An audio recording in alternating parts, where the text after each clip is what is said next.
Welcome to Shine the Light, Bryna. This is Bryna Rogers, and she works at Quincy Family Resource Center. And my name's Aldous, and nice to meet you. And luckily, I got to have a little chat with you before this started, and you seem like a real sweet woman. So I'm excited to learn about you. Thank you, Aldous. Thank you for having me here today. I'm really excited to be here and to meet with you. Awesome. Well, tell us a little bit about yourself and how you ended up here at Quincy Family Resource Center. Yeah, absolutely. So Quincy Family Resource Center is a program of Bay State Community Services in Quincy, and it opened in 2015 as a new initiative across the state. There are family resource centers that are in every county across the state of Massachusetts. And so the Quincy site technically serves Norfolk County, but we also serve all of the South Shore towns that are also in Plymouth County. My background's in mental health. I worked for a number of years with youth who typically cycle in and out of psychiatric hospitalization, and would work on integrating them back into their home, community, and school lives when they would be discharged from the hospital. And was working at Bay State at the time when they were going to be opening the Family Resource Center. And they had approached me with the opportunity to be the person who started the center. And I was absolutely thrilled with the opportunity to be able to have a different impact in the community, really come from the community perspective in my background, knowing that the functioning of a family is really dictated by how the whole family unit is functioning, not just an identified person that I might be working with. And this resource center has allowed me that opportunity. Well, something struck a chord with me right away, but your background before stepping into this, you must be quite the strong woman, I would say. I mean, I have personal, friends and stuff that have had some interesting issues that it seems like you have quite an experience with, which I think takes an extreme, like, centered wellness within the people that are in that field. And no wonder why, like, when I originally talked to you and just looked at your face, I could tell that you had this like just great kindness about you. And what a cool thing for you to transfer that energy into this. This is cool. Yeah, thank you. Yeah, I think that this kind of work definitely, you need to have compassion and to be able to empathize with the people, the family that you're working with, but you also have to be strong, be able to set boundaries and limits in order to be effective in all of those ways. Because when it comes down to it, I'm not their friend, I'm not their family member, and that line has to still be drawn, and also challenge where appropriate. But you can't do the work with your community if you don't have compassion and empathy and the ability to laugh and join with someone, right? Because all of our lives, we have times that are tough and we have times of joy, and we have to be able to engage in all of it. I don't know how to, like, put my head around it, but you're doing great work, and it's like it's just a beautiful thing to see people strive to put a mark on a community, and that it makes it a community, makes people feel like that need it, some safety and some just the resources they need. And having a person at the helm like you, which literally within just a few moments, when we originally were talking, I could sense the type of person you are, and it made me feel good. So since you've been at Quincy Family Resource Center, what has been something that's been monumental that has happened there for you? Wow. I think, the Family Resource Center has had the opportunity. We work with families in all levels of impact in their lives with what's going on. and we go that path with them and share it with them. And we've also had the opportunity to really be involved in families in real crisis. And we worked with families when Puerto Rico was hit by Hurricane Maria. The area had seen a lot of evacuees come through from Puerto Rico. And when they landed at Logan Airport, anyone settling in the South Shore area was being sent directly to us first, literally off the airplane. And so we were working with them to make sure that they had clothing, a place to sleep, getting them through the process of finding permanent housing, enrolling their children in school. And they were very traumatized coming from the island. I mean, Puerto Rico was just ravaged. And, you know, we made that direct impact of their daily life, of where they were going to go. And being involved in that moment of someone's crisis like that really is an honor and a privilege to be able to walk that path with them, because it's crisis and it's very personal for them. And many of them lost everything that they had. So it was really a privilege to be a part of that. So that was amazing. I think the other thing that stands out for me is because of you know, we were serving families coming from Puerto Rico to stay with family and friends who live in this area. I think what is even more impactful has been when we've had the opportunities, you know, a few years ago when the South Shore got flooded, you know, parts of Quincy really were really badly affected.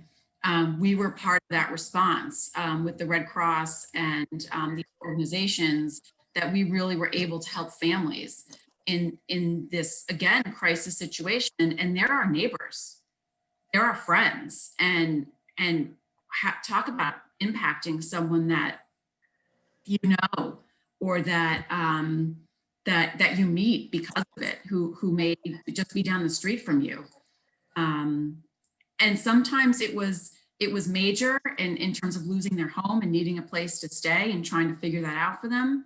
And sometimes it was me just giving a bag of coloring and small toys to a family who was trying to meet the Red Cross, and their children had nothing to do and play with.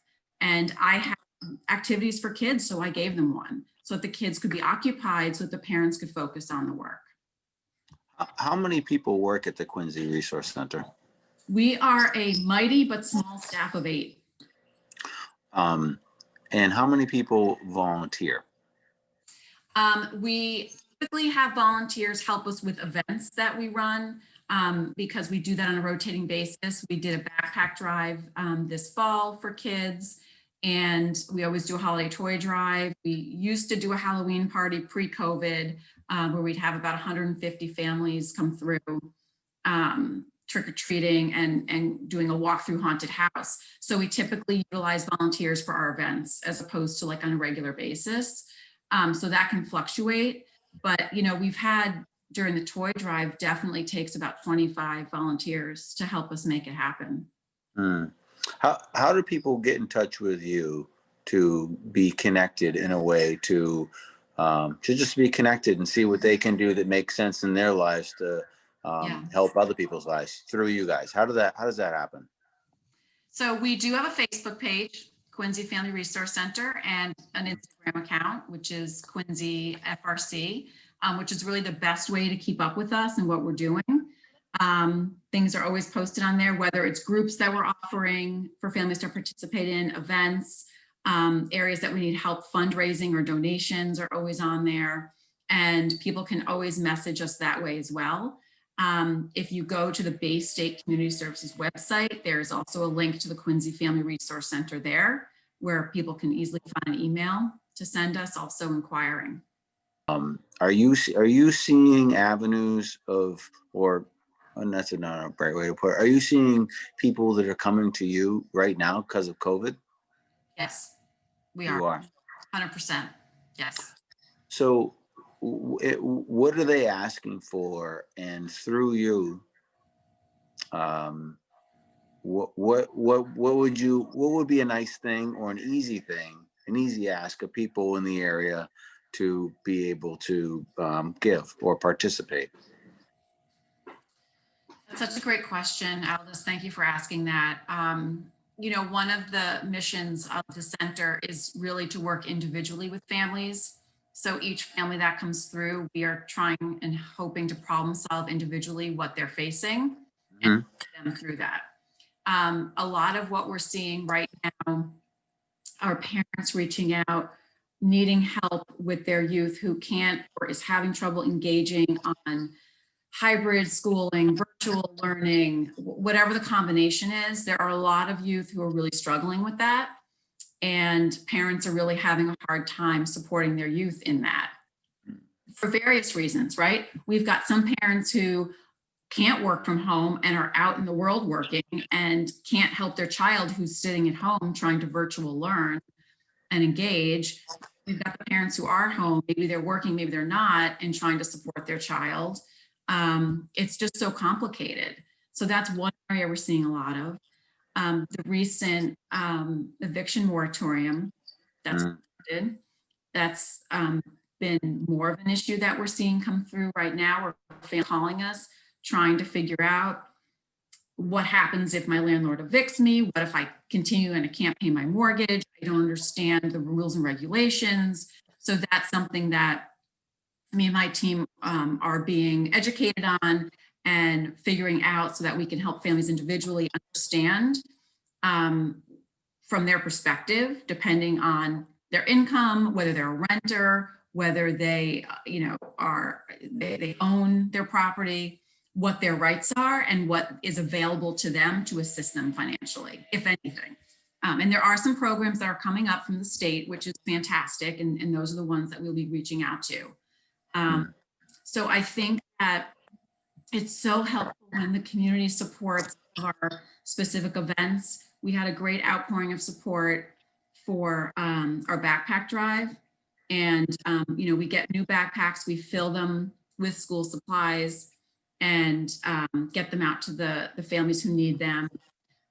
Coming up on the holidays right now, we send basically our clients with food insecurity to our local food pantries, because we do have a lot of food pantries in the area. We're very, very lucky about that. Mm. But a lot of our families are struggling to pay their bills, and more families than ever we're finding are just don't have the money and the income for the holidays.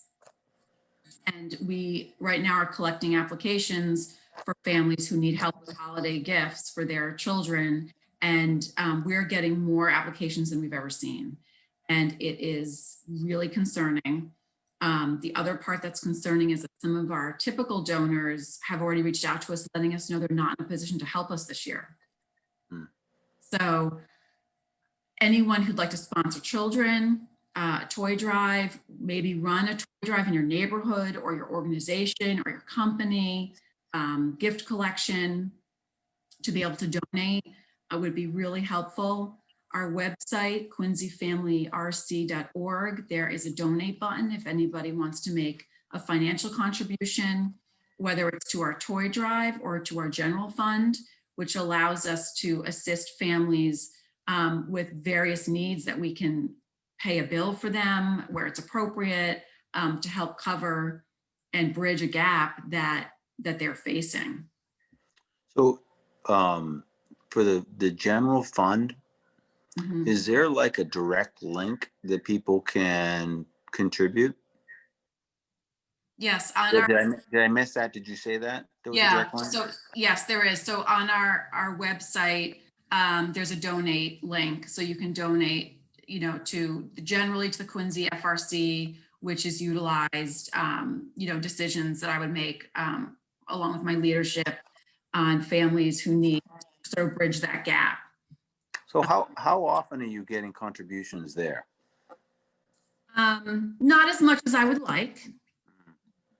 But I also feel like, when I have a call to action, I do, and I post things on social media, and I call providers and other community members who have been so supportive of us in the past, ask for help, and people are responsive.